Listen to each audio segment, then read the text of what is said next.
साथियों नमस्कार। मैं संतोष कुमार सिन्हा, लेक्चरर हिस्ट्री। आज मैंने जो टॉपिक लिया है आप साथियों के लिए वो है लिबरलिज्म, जिसका हिंदी में उदारवाद कहते हैं। उदारवाद एक विचारधारा है। इसके अनुसार मनुष्य एक विवेकशील प्राणी है जिसमें विवेक है एवं विवेक से सामाजिक संस्थाओं को बनाया और चलाया जाता है। उदारवाद की उत्पत्ति 17वीं शताब्दी में यूरोप में हुआ था। उदारवाद यानी लिबरलिज्म का जनक जॉन लॉक को माना जाता है। उदारवाद व्यक्ति की स्वतंत्रता का समर्थक है। उसकी उत्पत्ति उस समय हुई जब यूरोप में फ्यूडल सिस्टम और चर्च की तानाशाही थी, अर्थात रिलीजियस डिक्टेटरशिप था। फ्यूडल सिस्टम भी एक तरह का तानाशाही है जिसमें आसपास के लोग एक लॉर्ड के पीछे रहते हैं, उसकी सारी बातों को मानने के लिए बाध्य होते हैं। उनकी व्यक्तिगत आज़ादी नहीं होती, उनकी अपनी डिग्निटी नहीं होती, उनकी अपनी इच्छाएं नहीं होती, और एक तरह से ये एक गुलामी का परिचायक है। उसी तरह से एक दूसरी जो व्यवस्था थी वो रिलीजियस डिक्टेटरशिप थी। चर्च डिसाइड करता था आप किससे शादी करेंगे, क्या खाएंगे, कौन सी चूल्हा कहाँ बनाएंगे। तो व्यक्ति जो है वो एक जाल में फंसा हुआ पाता था। उसका आर्थिक शोषण होता था, सामाजिक शोषण होता था, सांस्कृतिक शोषण होता था और उसका विकास रुका हुआ था।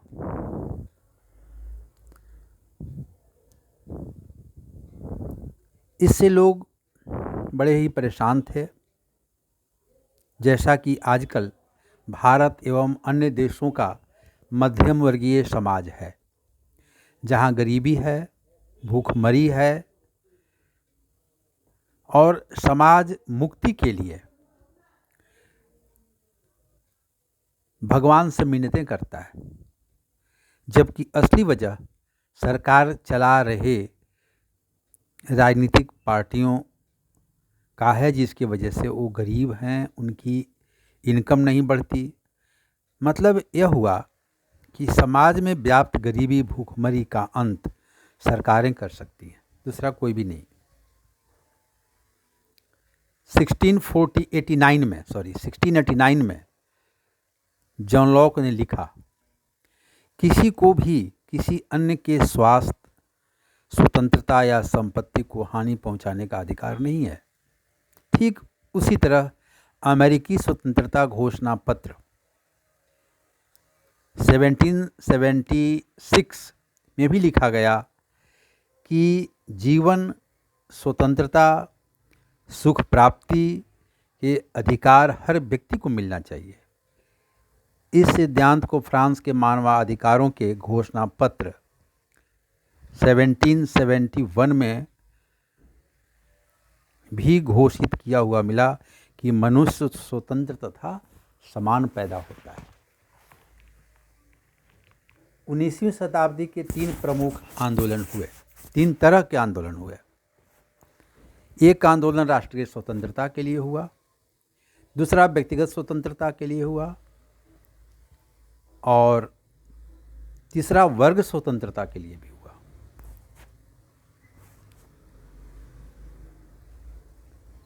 राष्ट्रीय स्वतंत्रता का मतलब यह है कि बहुत सारे राष्ट्र जो पश्चिमी साम्राज्यवादी देशों के गुलाम थे, वो विदेशी शासन से मुक्ति के लिए आंदोलन चलाए। इसी तरह से उदारतावादी लिबरलिस्ट अपने ही राष्ट्रीय सरकारों के हस्तक्षेप से मुक्ति चाहते थे और उसके लिए आंदोलन हुआ।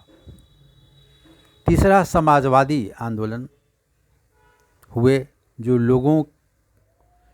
लोगों को शासन में संपन्न वर्ग यानी कॉरपोरेट रिच क्लास के लिए शासन न हो बल्कि आम जनता के हित के लिए शासन हो। जहाँ तक भारत की बात है, भारत की स्वतंत्रता आंदोलन भी विश्व की एक अविस्मरणीय घटनाओं में से एक है।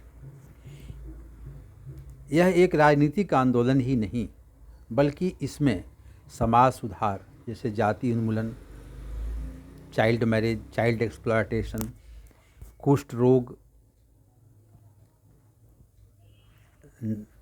नाशक आंदोलन, अछूत उन्मूलन आंदोलन इत्यादि। इसमें सामाजिक सुधार ही नहीं, आर्थिक सुधार आंदोलन भी हुए, जैसे खादी कपड़ा बनाना पहनना, छोटे उद्योगों को विकास करना कि हम भारतीय अपने देश की बनी हुई वस्तुओं को ही खरीदेंगे, जिससे हमारे देश में छोटे मोटे उद्योग विकसित हुए। शिक्षा का आंदोलन, भारतीयों द्वारा बहुत सारे स्कूल कॉलेज खोले गए जो आज भी विद्यमान हैं, हर हिस्से में विद्यमान हैं। बहुत सारे राजाओं ने, जमींदारों ने, संपन्न वर्ग के लोगों ने चंदा जमा करके लोगों ने खोला, विश्वविद्यालय खोला, जैसे बनारस हिंदू यूनिवर्सिटी है, पटना मेडिकल कॉलेज है। इन लोगों को डोनेशन से खुला। इसी तरह से बहुत सारे नए चीज़ों का विकास हुआ, साथ साथ राजनीतिक आंदोलन भी हुआ। राजनीतिक आंदोलन का मतलब कि अंग्रेज़ों को यहाँ से भगाओ, और अंग्रेज़ों के भगाने के बाद जो शासन होगा वो मध्यम वर्गीय लोगों का शासन होगा, वो भारतीयों का शासन होगा। और भारत में रहने वाले हर लोग समान होंगे, उनको हर सुविधा मिलेगी, उनसे भेदभाव नहीं किया जाएगा। इसीलिए सामाजिक सुधार आंदोलन हुए थे जिसमें समानता की भावना थी।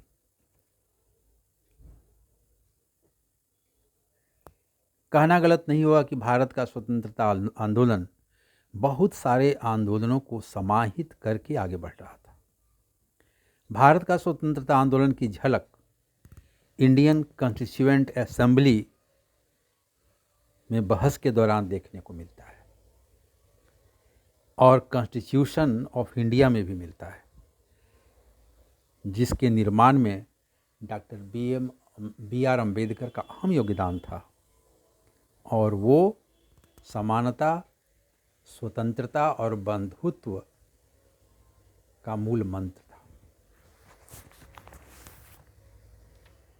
मैं एक व्यक्ति का भी चर्चा करना चाहूँगा, भारतीय स्वतंत्रता आंदोलन के नायकों में से एक थे, उनका नाम है भगत सिंह।